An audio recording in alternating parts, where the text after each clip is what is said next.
꿈다운 라디오, 꿈다운 새벽 책방, 오늘도 기분 좋게 시작합니다. 10개를 떠올리기 힘들다면 20개를 떠올려라. 세스는 이렇게 말했다. 좋은 아이디어를 떠올리지 못해 힘겨워하는 사람들은 사실 신통찮은 아이디어도 별로 떠올리지 못한다. 반면에 좋은 아이디어가 많은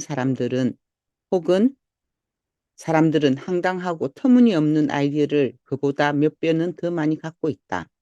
황당한 아이디어를 끊임없이 내놓다 보면 좋은 아이디어도 몇 개쯤은 반짝 나타나는 법이다.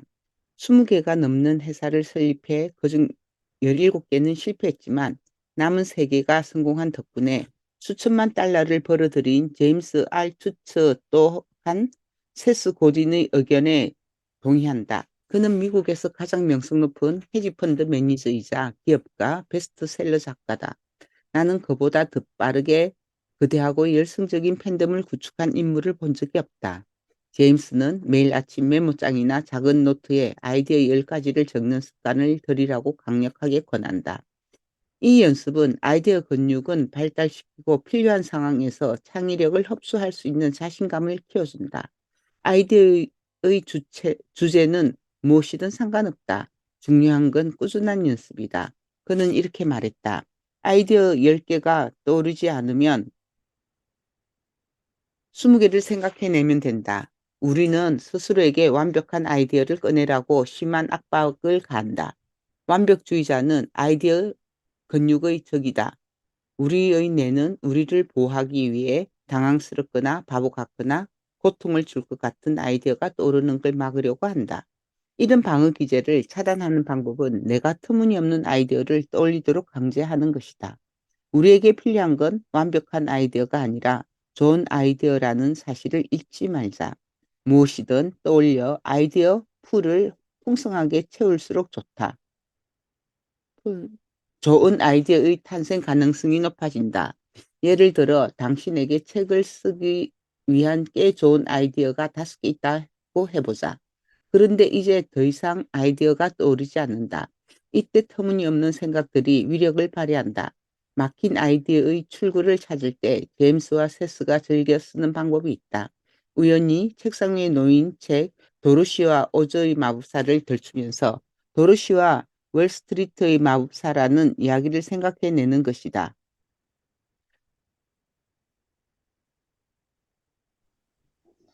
캔자스주에 사는 도로시가 어느 날 태풍에 휘말려 월스트리트 한복판에 떨어진다.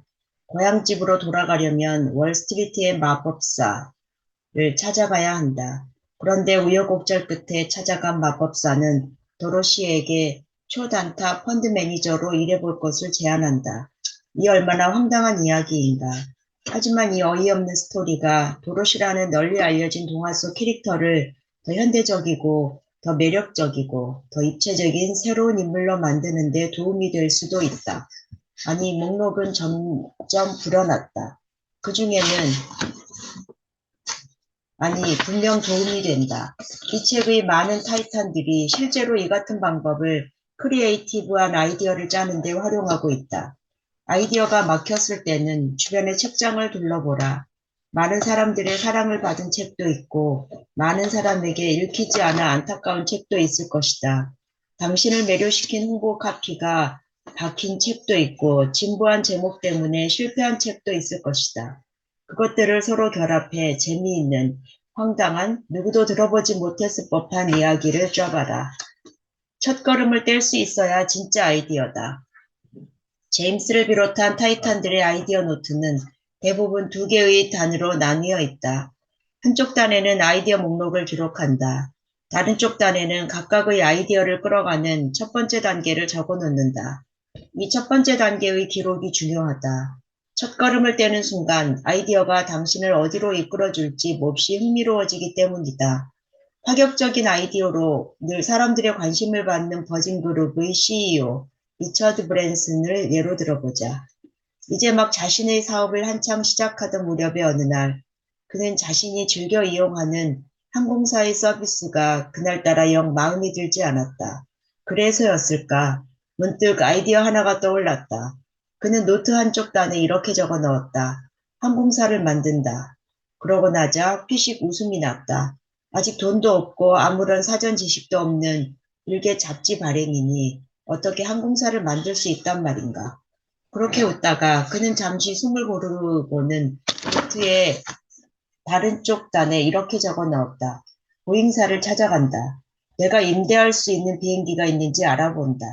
와우. 리차드는 진짜 보잉사를 찾아갔고 항공기 2대를 임대하는 거래를 성사시켰다. 그리고 이것이 곧 보통 사람은 꿈도 꾸지 못했을 버진 항공의 첫 걸음이었다. 제임스는 이렇게 말했다. 첫걸음을 떼는 게 너무 힘들게 느껴지는 아이디어는 버려라. 그건 갖고 있을수록 계속 머릿속만 복잡해진다. 아이디어는 무조건 많아야 하고 아이디어의 실행 플랜은 무조건 간단해야 한다. 좋은 아이디어를 떠올린다는 것은 모두 연습일 뿐이다. 많은 걸 떠올리고 많은 걸 버려라. 회귀하라. 안 되는 걸 끌어안고 평생을 쓰는 사람이 얼마나 많은지 알면 깜짝 놀랄 것이다. 몇 년 전 나는 와이어드에서 주최한 컨퍼런스에 참석한 적이 있다. 그 자리에 네로라 하는 독창적 사상가와 인물들이 모여들었는데 그들 중 플라톤이라는 사진작가의 강연이 가장 인상 깊었다. 그는 이렇게 말했다. 당신이 할 수 있는 가장 정신나간 일의 목록을 만들어라. 사람들은 당신의 진지하고 뛰어난 생각보다 당신의 그 미친 생각을 더 좋아할 가능성이 크다. 나는 목록을 만들었다. 내 돈을 모두 기부한다. 전 세계 서점에 진열된 내 책을 모두 사들인다. 6개월 동안 인터넷 접속을 완전히 끊는다. 그러다가 점점 황당하고 터무니없는 아이디어 영역으로 빠져들어갔다. 내 양발을 절단한다. 애까지 이르렀지만 목록은 점점 불어났다. 그 중에는 창업한 회사를 떠나 무기한 방학 갖기도 포함되었다. CEO인 내가 무기한 방학? 그러면 100% 회사는 망할 터였다. 하지만 그것은 마침내 최근 5년 사이에 내가 생각해낸 가장 중요한 아이디어 가운데 하나가 되었다.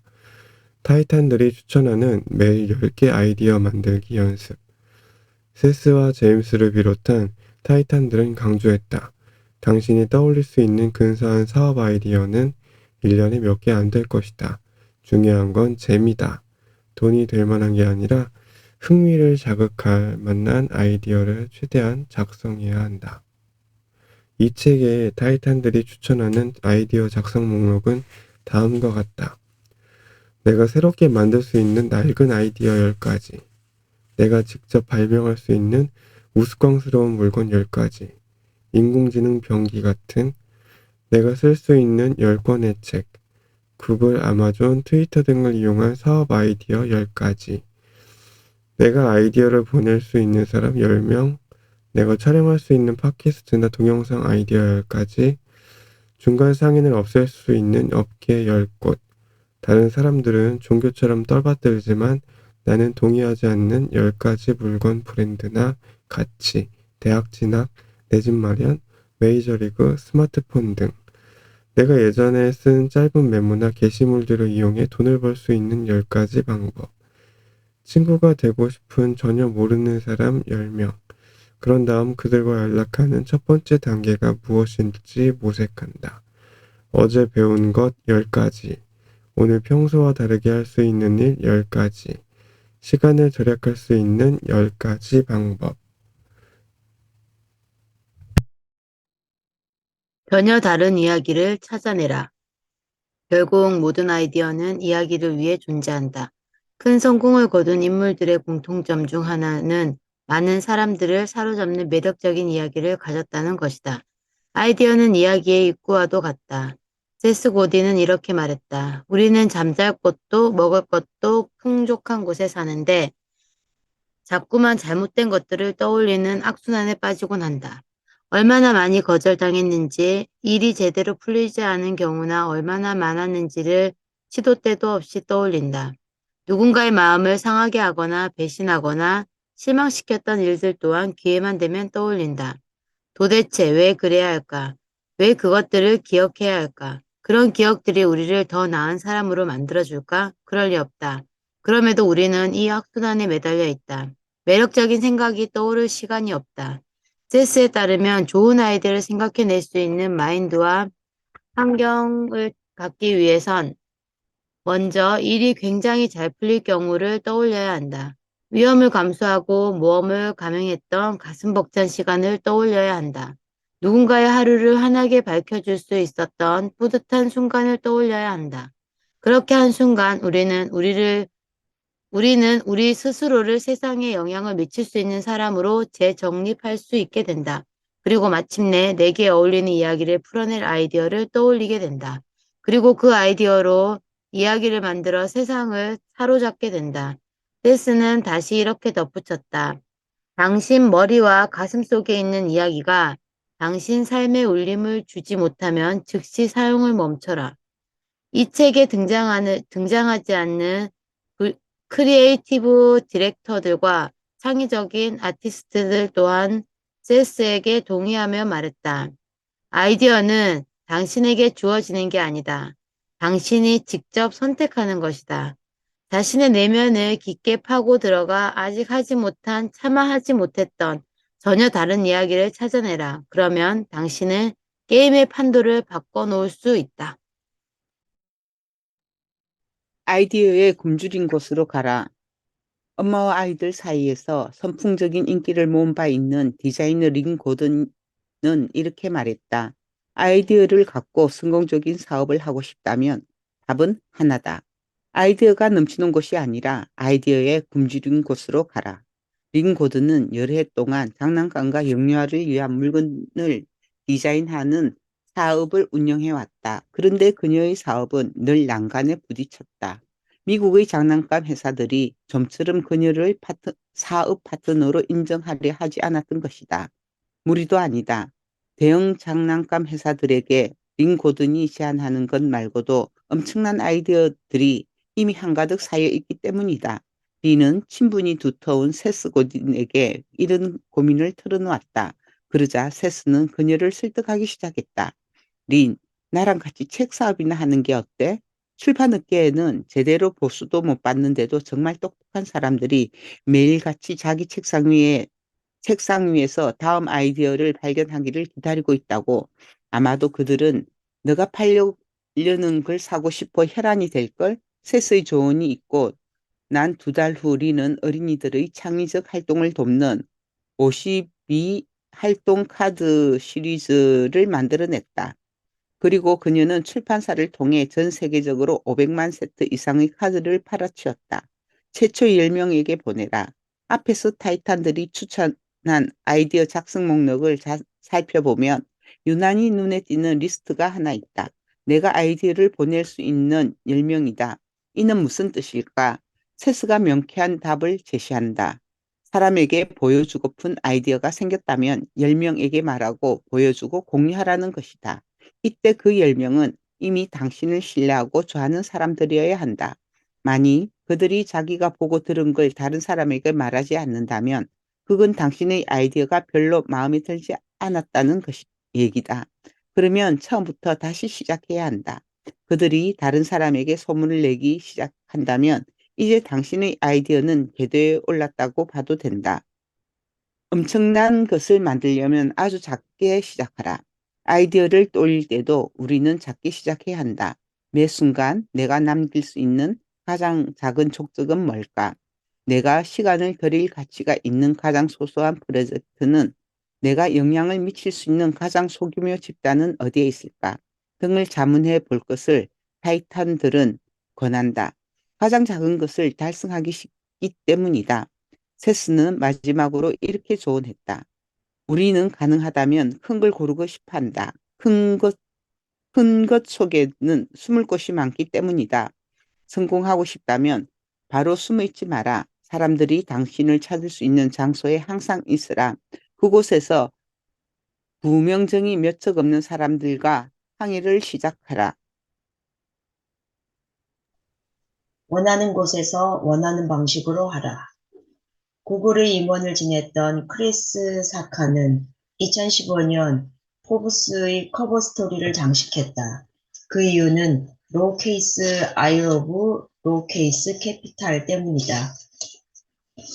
그가 운영하는 이 황당스러울 정도로 이름이 긴 회사는 역사상 가장 큰 성공을 거둔 벤처금융으로 손꼽힌다.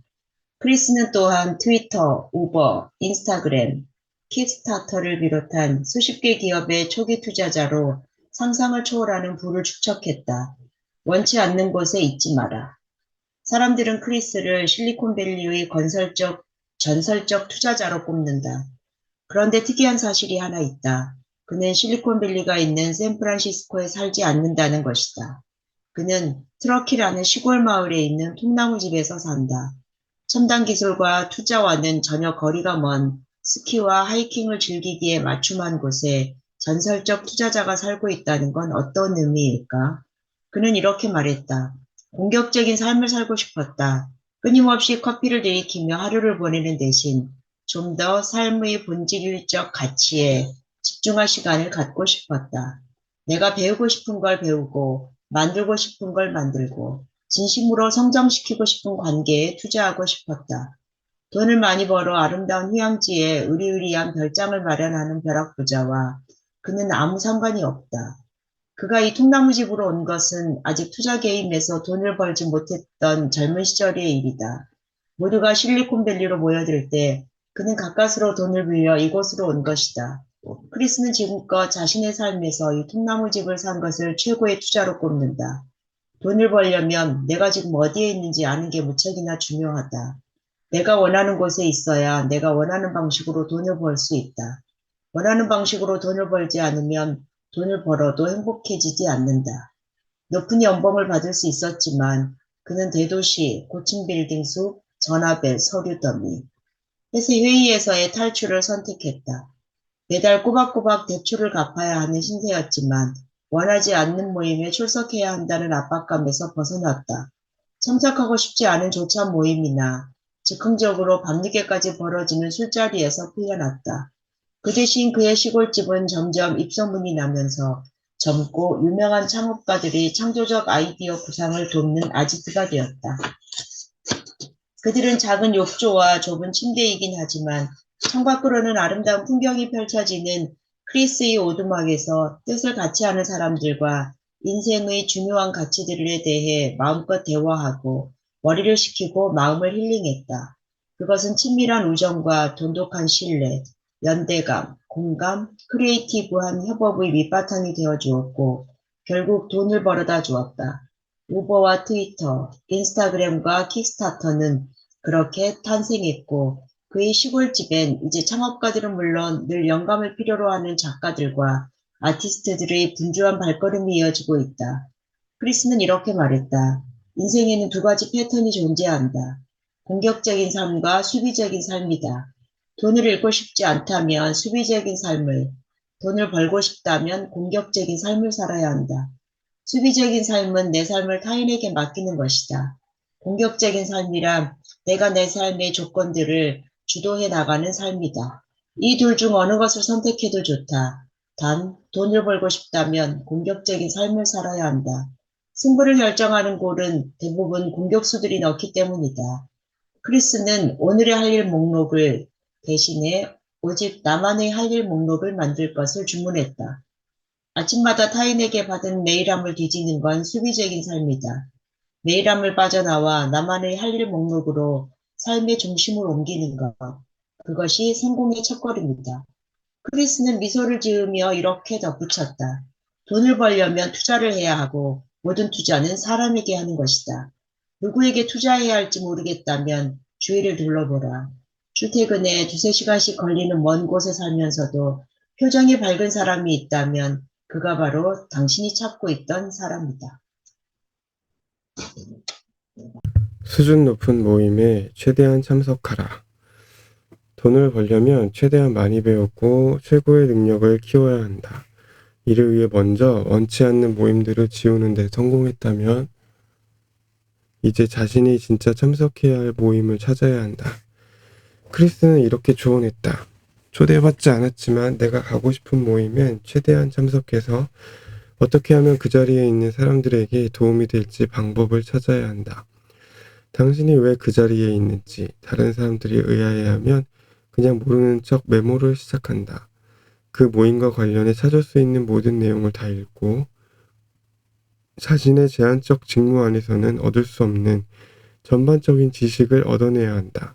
이를 통해 스스로를 유용하고 도움이 되는 존재로 만들어야 한다. 그러면 소문이 난다. 반드시 시도해보기를 권한다. 크리스는 구글에서 일할 때 불쑥불쑥 자신과 상관없는 회의에 얼굴을 내비치는 걸로 유명했다. 처음에는 사람들이 그가 왜 이 자리에 왔지 하며 서로의 얼굴을 쳐다보곤 했지만 그를 쫓아내지는 않았다. 생각해보라. 당신이 참석한 회의나 모임에 전혀 상관없는 사람이 와서 관심을 표하며 메모를 한다면 기분이 나쁘겠는가? 그렇지 않을 것이다. 타인의 관심을 받는다는 건 본질적으로 유쾌한 일이기 때문이다. 점점 사내에서 유명해진 크리스는 마침내 구글의 최고의 임원들이 앉는 맨 앞줄에서까지 자리를 얻어낼 수 있었고, 회의가 끝나면 참석자들은 그의 객관적인 의견과 피드백을 듣기 위해 그의 앞으로 오기 시작했다. 이것이 곧 상대와 내가 함께 성장하는 최고의 윈윈 학습 전략임을 크리스는 거듭 강조한다. 성공하려면 다른 사람에 대해 정말 잘 알고 있어야 한다. 그들의 눈에 비친 세상이 어떤 것인지에 대한 지식이 반드시 필요하다. 건축가나 변호사, 직장인, 학생과 부모에 대해 아는 게 별로 없으면 어떻게 그들을 위해 뭔가를 만들 수 있겠는가. 크리스의 신조는 좋은 이야기는 언제나 뛰어난 스프레드시트를 이긴다다. 당신이 돈을 마련하거나 고객들에게 제품을 홍보하거나 회사를 팔거나 직원을 채용하는 등 그 어떤 일을 할 때도 절대 잊지 말아야 할 것은 아무리 회계가 어떻고 MBA가 어떻고 하는 소리를 늘어놔도 우리는 결국 여전히 감정에 좌우되는 인간이라는 사실이다. 우리는 숫자가 아니라 늘 어떤 서사와 연결되고 싶어 한다. 우리는 방정식 때문에 행동에 나서지 않는다. 우리는 자신의 신념을 지키며 감정을 자극하는 리더들의 뒤를 따른다. 그러므로 당신이 당신의 일과 사업을 할 때 자꾸만 숫자에 깊이 몰입하는 모습을 보인다면 그건 사람들이 아직 당신에게 진지한 관심을 기울일 만한 이유를 찾는데 어려움을 겪고 있다는 뜻이다. 독특하고 별나게 살아가라. 크리스는 미네소타 대학교 졸업식에서 연설한 적이 있다. 그 감동적이었던 연설의 한 부분을 인용하며 크리스와의 만남을 마무리해보자. 생각해 보십시오. 여러분의 친구들이 여러분을 좋아한 이유를요. 아마도 그들은 여러분이 뭔가 독특한 부분이 있어서 좋아했을 겁니다. 유난히 개구장이었거나 뭔가를 유독 잘 만들었거나 노래를 간드러지게 불렀다거나 달리기를 잘했거나 아니면 유난히 말수가 적고 조용했다거나 앞으로 수십 년 동안 친구들이 좋아했던 당신만의 독특함과 유별남을 당당하게 드러내며 살아가세요. 당신의 독특함과 유별남이 새로운 만남을 만나게 해주고 당신을 돋보이게 해주고 취업과 사업에 도움을 줄 것입니다. 커다란 스트레스와 압박을 받는다는 이유로 당신의 독특함과 유별남을 꼭꼭 가면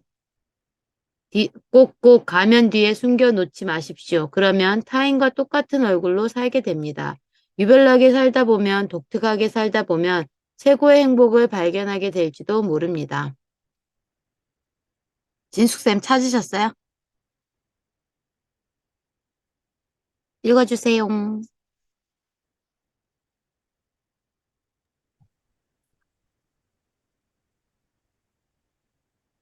레드팀을 이끌어라. 마크 앤드리스는 URL, HTTP 초기 HTML 표준을 만든 팀 버너스리 같은 선구자들과 함께 현대 인터넷의 창시자로 꼽힌다.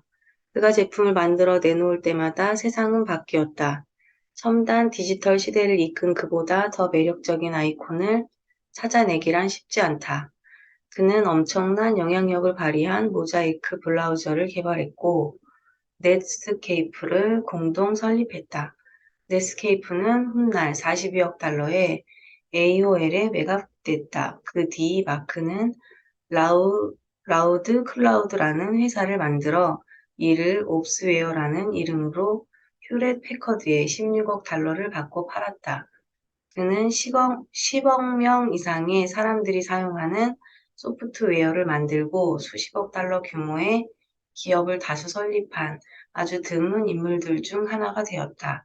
현재는 앤드리슨 호로위츠라는 벤처 캐피탈 회사의 공동 설립자 겸 무한 책임 사원으로 일하면서 지구상에서 가장 영향력 있고 지배적인 기술 투자자로 평가받고 있다. 가격을 올려라. 나는 그에게 샌프란시스코 한복판에 광고판을 세운다면 어떤 내용으로 그 광고판을 채울 생각인가? 라고 물었다. 그는 이렇게 답했다. 한 줄이면 충분하다. 가격을 올려라. 사업에 실패한 사람들은 곧잘 후회하곤 한다. 자신의 제품과 서비스를 제 가격을 받지 못했다고.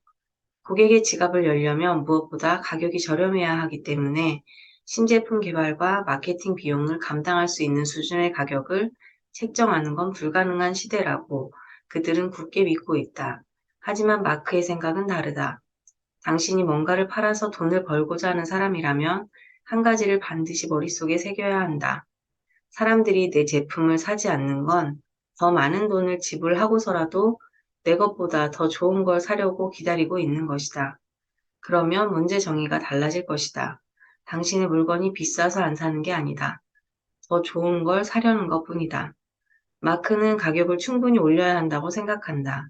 가격을 25달러로 할지 30달러로 할지 고민하는 건 아무 의미가 없다. 파는 사람이 제값을 받고자 한다면 사는 사람 또한 제값을 치르고자 한다는 것이 그의 풍부한 경험에 바탕한 장사 철학이다. 그는 이렇게 말했다. 나는 두 가지 성공에 대한 원칙을 갖고 있다. 첫째, 사람들이 무시할 수 없는 실력을 갖춰야 한다는 것이다. 둘째, 무엇이든 물건을 만드는 사람은 반드시 똑똑해야 한다는 것이다.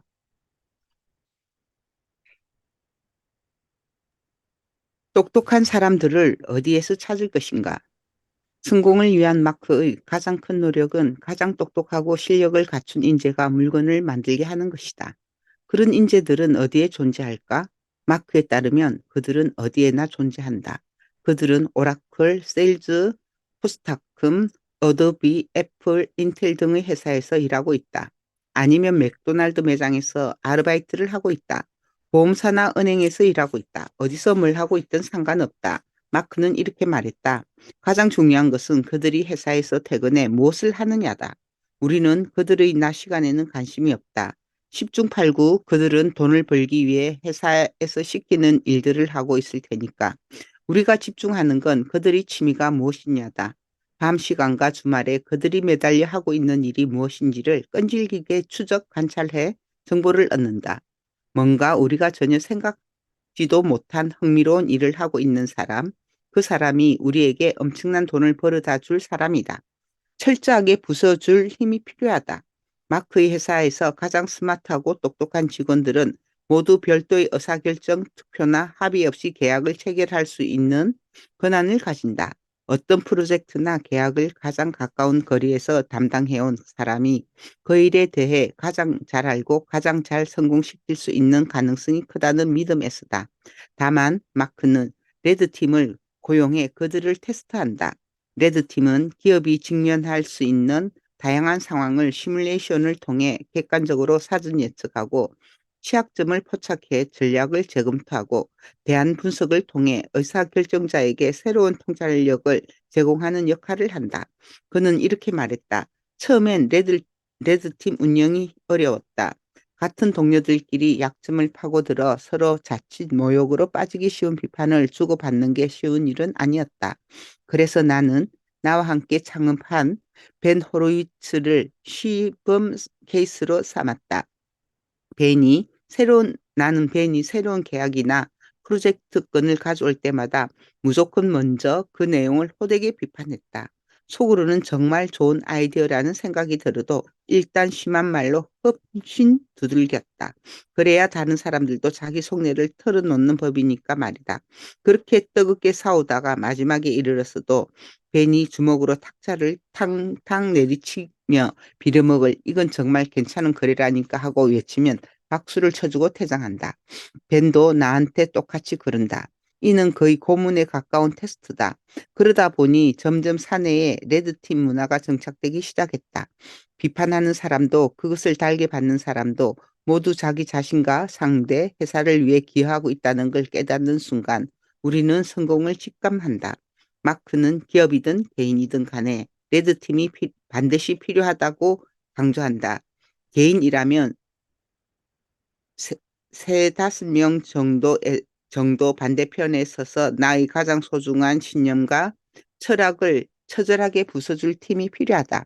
그래야 강해지기 때문이다. 마크는 이렇게 덧붙였다. 점점 똑똑해진다는 것은 점점 강해진다는 뜻이다. 사내 레드팀의 공격을 극복하지 못하면 세상이라는 진짜 무시무시한 레드팀의 무릎을 꿇고 만다. 반대편을 연구하라. 레드팀을 만들 환경이 아니라면 이를 대신해 당신의 생각과 정반대 방향에 있을 만한 사람을 찾아보라. 당신과는 180도 다른 가치, 생각, 아이디어, 철학을 갖고 있는 사람은 당신의 성장에 훌륭한 자양분을 계속 제공해 줄 수 있다. 마크는 요즘 가치 투자자인 워런 버핏에 대한 연구 중이다. 그 이유는 무엇일까? 워렌 버핏과 나는 서로 완전히 반대되는 방향에서 일해왔다.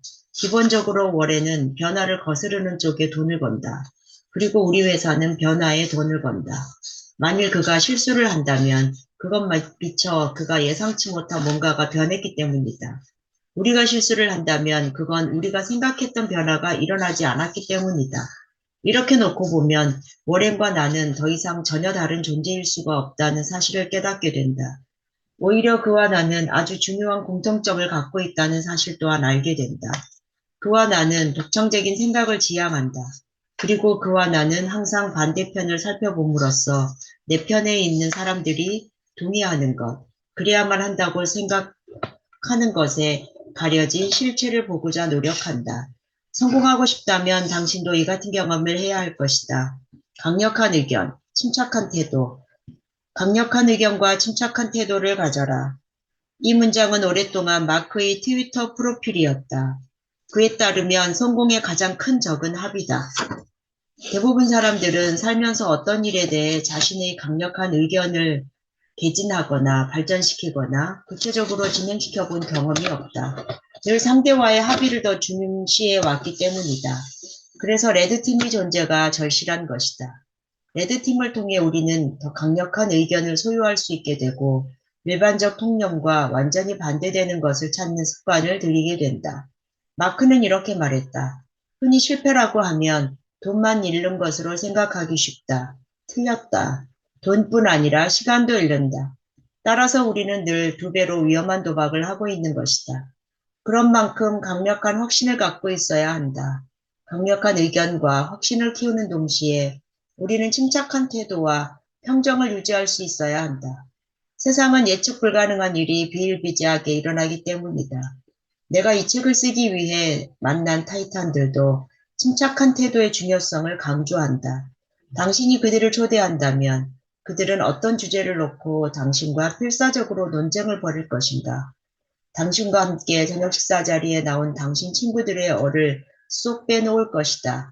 하지만 당신과 친구들이 자신들보다 더 나은 정보나 논리를 들이대면 그들은 곧바로 머리를 끄덕이며 당신 말이 전적으로 옳아요. 그런 생각은 해보지 못했네요. 라고 말할 것이다. 강력한 의견과 침착한 태도, 이 둘이 당신을 타이탄으로 만들어줄 것임을 의심하지 마라. 세상이 없는 길을 가라. 다음은 마크의 젊은 트위터 팔로워들이 가장 좋아하고 자극을 얻는 짧은 글들이다.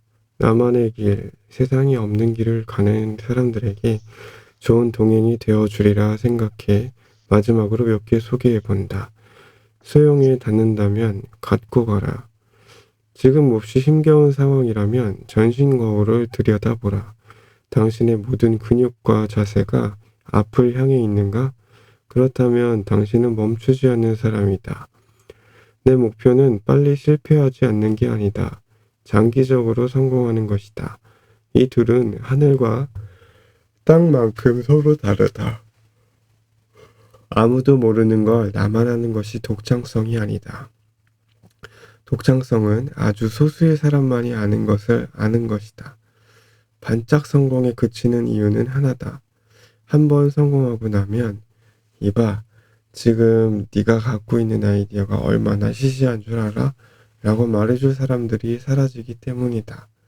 폭락을 예측하려면 투자자들이 잃은 돈이 폭락 자체로 사라진 돈보다 훨씬 많다. 영웅적인 날들로 포기하라. 성공이란 단어처럼 모호한 것도 없을 것이다. 대체 뭐가 성공의 기준이란 말인가? 그럼에도 우리는 슈퍼 히어로들의 이야기를 좋아한다. 물론 그들의 그들의 역경을 극복한 드라마틱한 스토리는 우리에게 동기를 부여하고 힘을 불어넣어 주기도 한다.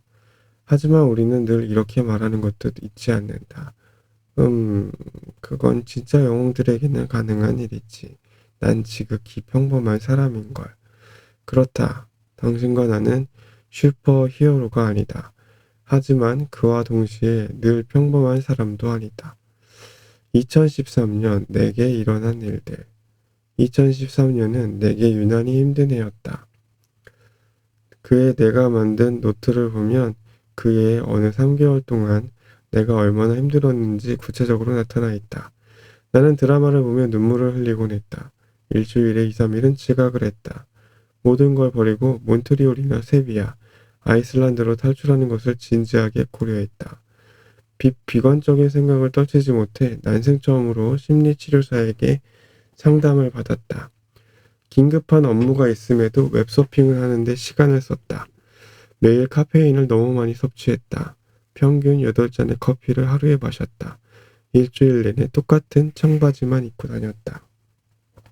그런데 말이다. 이와 같은 심한 강박과 조울증, 스트레스를 받았던 이 3개월의 마지막 8주 동안 나는 또 다른 노트에 다음과 같은 기록을 남기고 있었다. 소극적 소득, 패시브 인컴이 20% 이상 늘었다. 꿈꾸던 집을 장만했다. 매일 아침 20분씩 하루도 빠지지 않고 명상을 했다. 이렇게 꾸준히 할 수 있었던 건 처음이었다. 한 달 사이에 카페인 섭취량을 거의 제로로 줄였다.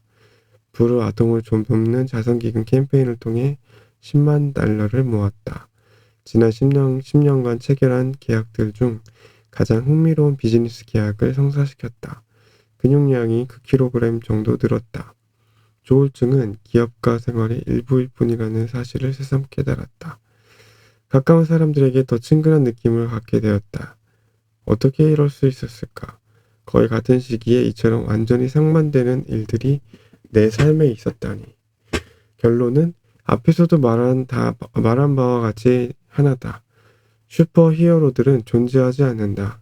다만 때로는 영웅적으로, 때로는 평범하게 살아가는 걸 반복하는 사람들이 존재할 뿐이다. 내가 만난 타이탄들은 대부분 다양한 자멸적 습관과 혼잣말을 중얼거리는 버릇을 갖고 있었다. 그럼에도 그들은 기어이 대단한 일을 해내는 신경질적인 존재였다. 마크 앤드리슨과 에어비앤비의 CEO 브라이언 체스키는 내게 1995년 스티브 잡스가 말했던 말을 들려주곤 한다. 아직 큰 성과를 거두기 전인 넥스트에서 일하던 시절 잡스는 한 인터뷰에서 이렇게 말했다. 단순한 사실 한 가지만 깨달으면 인생의 폭이 훨씬 넓어질 수 있다. 그건 바로 우리가 일상, 라이프라고 부르는 건 모두 우리보다 별로 똑똑한 것 없는 사람들이 만들어낸 것이라는 사실이다. 그리고 우리는 그걸 바꾸거나 거기에 영향을 미치거나 자신만의 뭔가를 만들어 타인이 좀 더 지혜롭고 편하게 사용하도록 할 수 있다. 이 사실을 깨닫고 나면 다시는 세상이 예전 같지 않을 것이다. 잡스의 이 말은 천천히 곱씹어 볼 만하다. 큰 성공을 거둘 사람들은 생각보다 뛰어난 사람들이 아니다. 그리고 그 꿈을 위해 노력하고 있는 당신과 나는 생각보다 뛰어난 사람들이다. 이걸 깨닫고 나면 다시는 세상이 예전 같지 않을 것이다. 한 가지 규칙에 집중하라. 좋은 성과를 기록하다가 어느 날 갑자기 우울해지고 절망의 나락으로 떨어지는 것 같은 기분이 들 때는 이 책에 등장하는 타이탄들이 권유하는 처방을 활용해보라. 간단하다. 그들은 한 가지 규칙에 집중하라고 권장한다. 그날 가장 중요하게 생각되는 일 한 가지에 두세 시간을 집중하면 썩 괜찮은 하루를 살게 된다. 슬럼프 탈출에도 효과 만점이다. 주의할 것은 여기서 10분, 저기서 10분 조각조각을 모아 120분에서 180분을 만들면 안 된다는 것이다. 오로지 한 가지에 집중할 수 있는 두세 시간을 확보하면 빠른 속도로 다시 성과를 내는 영웅적인 날들로 복귀할 수 있을 것이다. 두세 시간을 한 가지에 집중하면 반드시 그날 한 가지 성과는 남길 수 있다고 타이탄들은 한 목소리로 말한다. 나는 최선의 노력을 했음에도 절망의 구덩이에 빠질 때마다 한대를 풍미한 작가 커트 보니것의 말을 떠올린다. 나는 글을 쓸 때마다 팔다리가 없는 상태에서 입에 크레용을 물고 있는 기분이 든다. 최고 중에서도 최고로 평가받는 사람들도 내가 만나다 보니 별것 없었다. 단 한 가지 규칙만을 배우면 충분하다. 그들은 키운 팔은 이 한 가지였다. 성과를 내는 날은 그렇지 못한 날보다 많이 만들 것. 그러니 세상을 너무 과대평가할 것 없고 자신을 과소평가할 일도 아니다. 우리는 생각보다 뛰어난 사람이다. 그리고 무엇보다 우리는 혼자가 아니다.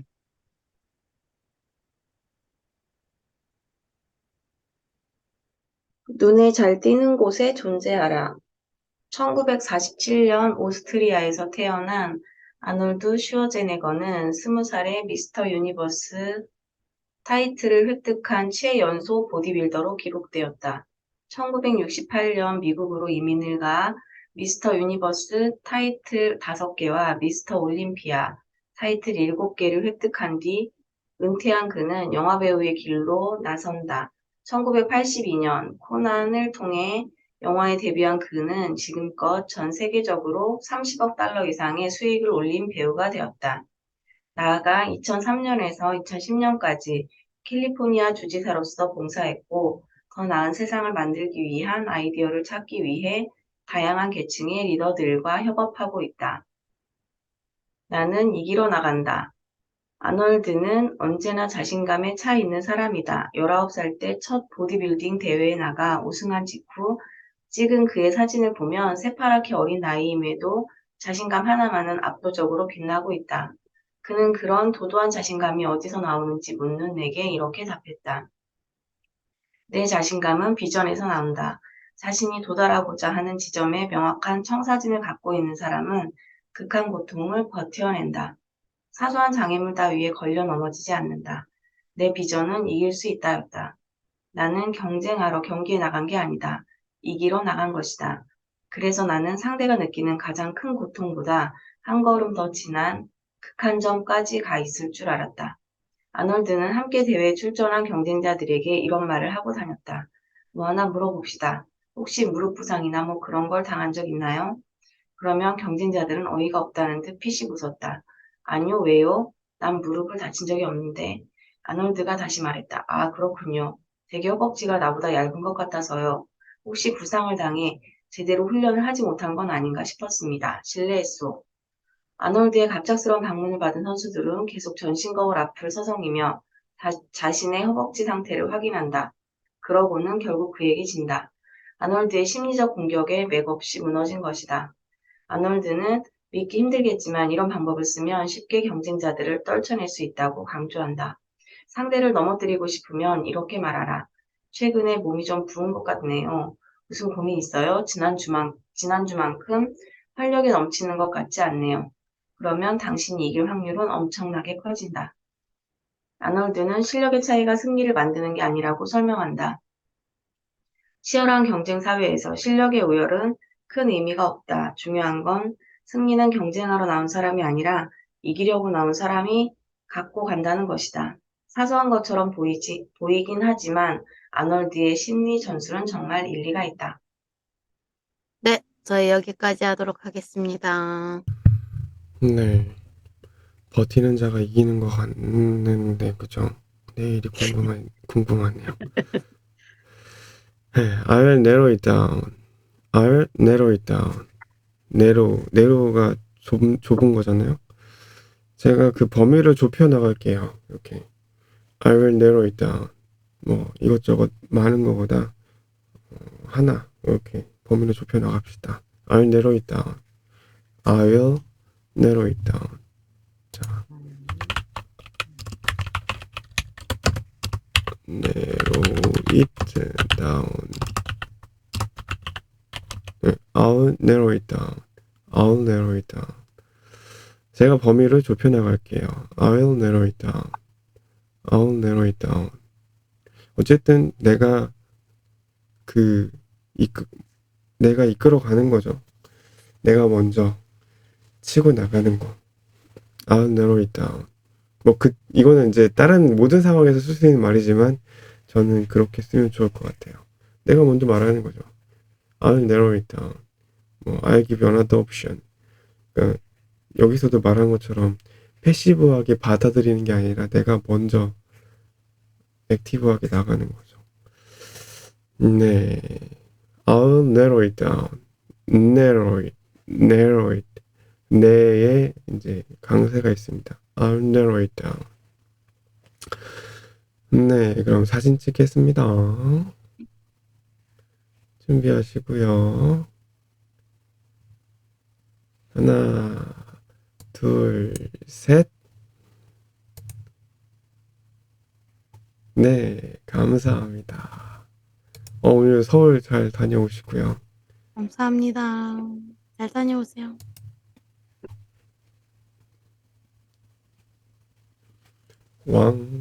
왕십리 밤거리에.